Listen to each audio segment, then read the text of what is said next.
République Hip-Hop, welcome, Caribou, bienvenue. Tu sais déjà, mon souhait c'est de créer un pont entre ce qui nous concerne et ce qui nous environne. J'ai envie de t'expliquer pourquoi je dis ça.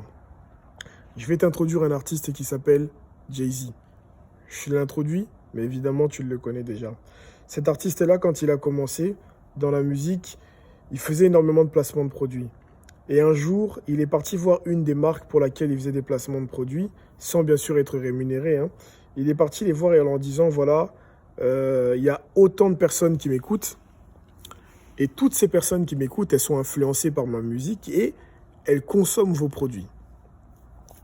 Les personnes l'ont écouté, il a déballé tout son truc et tout son sujet, et ils lui ont refusé son offre. Ils ont dit, c'est pas possible.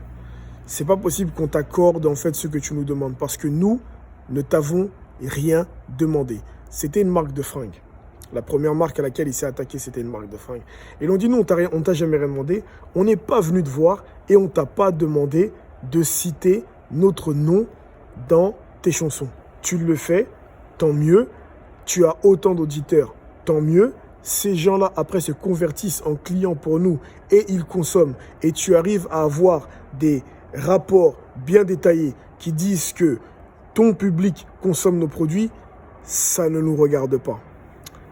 Évidemment, c'était comme une claque, c'était comme une porte qu'on te claquonnait. Mais il en a tiré une leçon.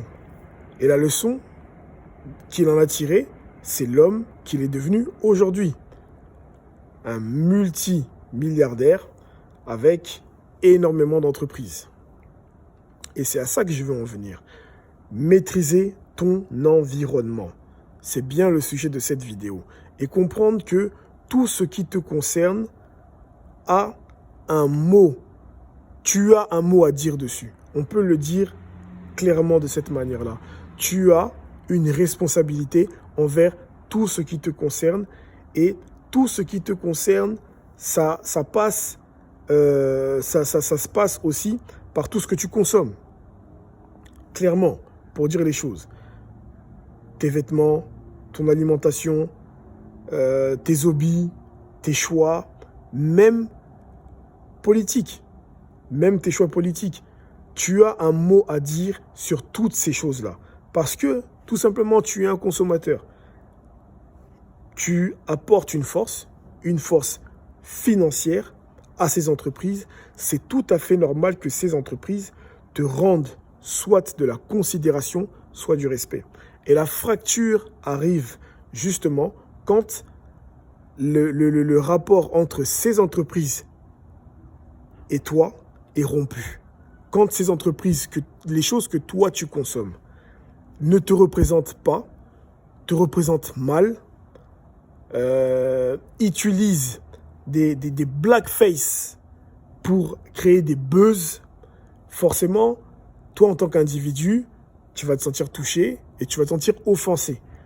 Et c'est justement à ce moment-là que tu comprendras, que tu dois comprendre qu'il est important d'impacter son environnement par tout ce que tu consommes et tout ce qui te concerne.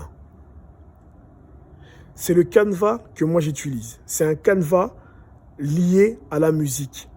Au début, dans la musique, on ne comprenait pas réellement tout l'enjeu du business. Alors qu'en vérité, tout est lié. On faisait du business, mais on ne faisait pas du business en 360 degrés. On le faisait en 90 degrés, voire même dans les débuts en 30, voire 60 degrés. Mais aujourd'hui, les artistes et surtout les Américains ont compris qu'il n'y a rien ne leur passe. Rien n'est traité au hasard. Rien n'est traité au hasard.